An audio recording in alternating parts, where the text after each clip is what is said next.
안녕하세요. 화성한 영호익 변호사입니다. 이번 시간에는 이제 조문 같이 있는 거 제3절 법률행위에 관한 파산의 효력. 법률행위가 그 전후에 파산이 선고됐을 때 법률행위를 어떻게 취급하는지, 결국은 이건 민법이나 민사법의 어떤 예외 특칙을 규정하는 거라고 볼 수 있습니다. 328조 해산한 법인. 해산한 법인은 파산의 목적의 범위 안에서는 아직 존속하는 것으로 본다. 일부 공부를 하신 분은 알겠지만 이 법인이 되는 거는 사람이 만든 거죠. 인위적으로. 그렇죠? 법인 의제설, 법인 실제설. 옛날에 여러 가지 이제 박윤직 교수님 민법 총칙 볼 때 법인이 본질이 뭐냐? 법인이 실제하는 거냐? 법인이 의제하는 거냐? 그렇죠? 근데 그래서 이제 이 법인을 없애는 데는 상당한 많은 노력이 필요하죠. 파산을 하든지 해산을 하든지 뭔가 되게 노력이 필요합니다. 사람은 딱 죽으면 끝나는 거죠. 근데 법인은 뭔가 해산을 했는데도 여전히 남아있어요. 그래서 항상 판례가 무슨 목적 범위 내에서는 권리 능력이 있는 걸로, 그쵸? 해산하더라도, 파산하더라도 여전히 권리 능력이 있는 걸로, 일정 범위 내에서는. 그 다음에 이사도 마찬가지죠. 내가 사임을 했어요. 근데 사임 등기를 안 해줘요. 그러면 사임 등기가 되는 데까지는 남은 잔존 업무에 대해서 선관 의무가 있죠. 그렇죠? 그런 게 어떤 법인과 자연인 간의 어떤 차이점이죠. 여기서 이제 규정을 해놓은 거죠. 해산한 법인은 파산이 목적 범위 안에서는 아직 존속하는 것으로 본다. 아니 해산해놓고 다시 존속하는 것으로 본다. 그렇죠? 약간 이율배반적인 것 같지만 법인의 이런 판례나 이런 조항이 되게 많습니다. 여기서도 발견되네요. 329조 채무자의 파산 선고 후의 법률행위. 채무자가 파산 선고 후에 법률행위를 했을 때 뭔가 일반인들 입장에서도 파산 선고를 했는데 법률행위를 해야 한다. 뭔가 무효인 것 같죠. 그렇죠? 뭔가 문제가 있죠. 그렇죠? 근데 무효는 아닙니다. 잘 보세요. 파산 선고를 받은 채무자가 파산 선고 후 파산재단에 속하는 재산에 관하여 한 법률행위는 파산 채권자에게 대항할 수 없다라고 되어 있습니다. 그러니까 파산 채권자에게 상대적으로만 무효라는 거죠. 이 대항할 수 없다. 이 법률 이 대항할 수 없다라는 것은 이거는 민법의 기본 민법 총칙을 공부를 해야지 좀 알 수 있죠. 무효는 아닙니다. 파산 채권자에게 대항할 수 없다. 그러니까 파산 채권자에게는 무효라고 파산 채권자는 무효라고 주장할 수 있는 거죠.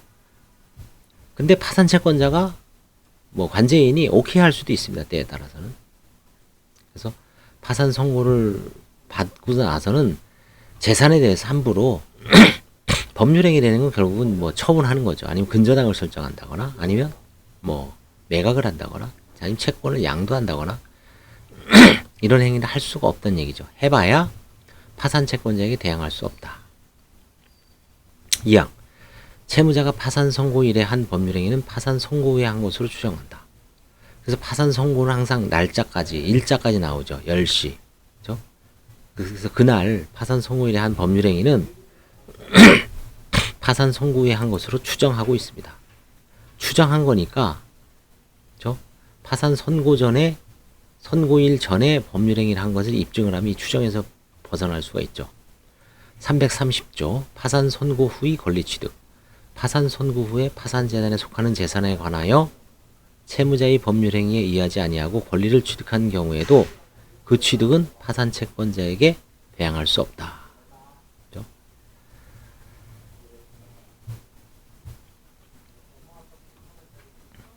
채무자의 법률행위에 의하지 아니하고 권리를 취득한 경우에도 그 취득은 파산 채권자에게 대항할 수 없습니다. 그러니까 파산 선고 후에 참 재수없이 파산 재산을 취득한 사람들은 파산 채권자에게 대항할 수 없다. 그렇죠? 그 유효를 주장할 수가 없는 겁니다. 329조 2항의 규정은 요거죠. 파산 선고에 한 것을 추정하는 거. 취득 1항의 규정에 의한 취득에 준용한다. 331조 파산 선고 후의 등기 등록. 파산 선고 후의 등기 등록도 좀 문제가 될 수 있겠죠. 부동산 또는 선박에 관하여 파산 선고 전에 생긴 채무 이행으로서 파산 선고 후에 한 등기 또는 가등기는 파산 채권자에게 대항할 수 없습니다. 파산 선고 전인 채무 이행으로서 파산 선고 후에 한 등기 또는 가등기는 파산 채권자에게 대항할 수 없다. 다만 등기 권리자가 파산 선고의 사실을 알지 못하고 한 등기에 관해는 그러지 아니하다. 등기 권리자가 파산 선고의 사실을 알지 못하고 한 때에는 대항할 수 있다는 얘기죠. 제1항의 규정은 권리 설정 이전 또는 병역에 관한 등록 또는 가등록에 관하여 준용한다. 331조는 파산관제인이 가끔 저도 경험을 해봤습니다. 어떤 사안이었냐면 파산 선고 전에 매매를 한 겁니다. 자동차를. 좀 차가 좀 새 거였어요. 한 2천 몇만 원짜리 SUV. 이거를 채무자가 매각을 한 겁니다. 어떤 사람한테, 개인한테. 근데 파산 선고 전에 뭐 등록을 해갔으면 아무 문제 없죠. 나름대로 돈도 내고. 그럼 채무자의 문제죠. 채무자가 돈을 뭐 횡령을 하거나 닦았으면 채무자가 면책불허가 받는 거지. 그 매수한 사람은 난 파산 선고 전에 이미 등기 등록 다 받았다. 돈도 다 냈고, 돈을 만약에 잔금이 있으면 파산관제인 주면 되고. 근데 이때는 파산 선고 전에 매매 계약을 했는데 등록을 안 해간 거예요. 등록을. 파산 선고 후에 이제 등록을 하려고 등록을 해간 거죠. 그렇죠? 그래서 이제 제가 이렇게 딱 보니까 이거 파산 선고 전에 매매 계약을 해도 파산 선고 후에 등기 또는 가등기는 여기서 파산 채권자에게 대항할 수 없다는 것은 결국 이 파산 채권자는 니꼬르 관제인입니다. 관제인이라고 생각하면 돼요. 관제인에게 대항할 수 없죠. 그리고 관제인은 이거 무효다. 그 돈을 토해내든지 뭐 저는 돈으로 받았어요. 2천 얼마. 돈으로 토해내라.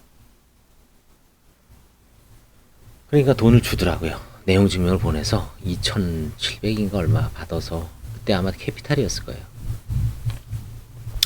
그래서 그 대항할 수 없다라는 게 뭐 잘 유념해 보시기 바랍니다.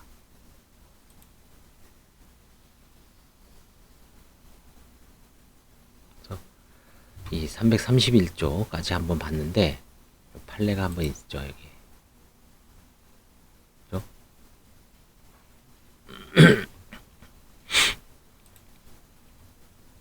이럴 때 한번 공부해 봐야죠. 그쵸? 언제 공부하면. 파산 선고의 판결 요지를 바로 보죠. 파산 채권자는 구파산법 제15조에 의하여 파산 절차에 의하지 아니하고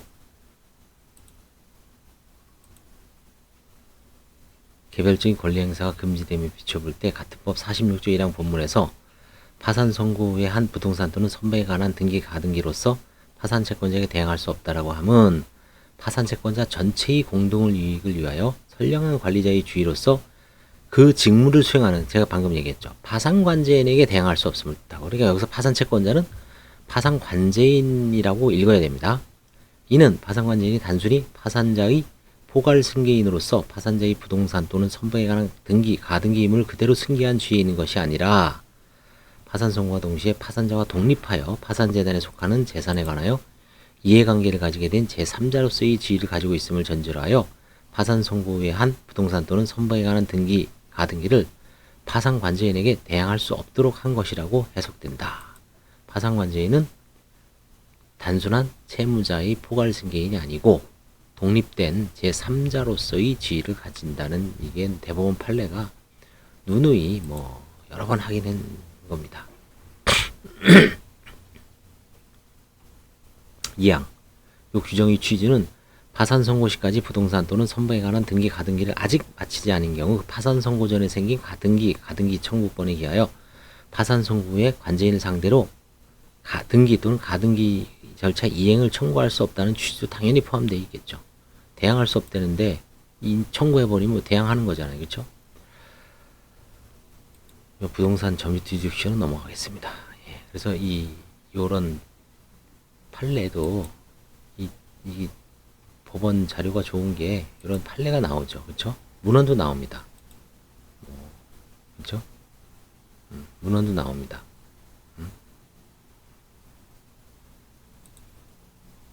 그래서 이번 시간에는 328, 29, 330조, 331조까지 그래서 파산 선고 후의 권리 취득 또는 파산 선고 후의 등기 등록 이거 파산 채권자에게 대항할 수 없다. 이거를 정확하게 알아두시기 바랍니다.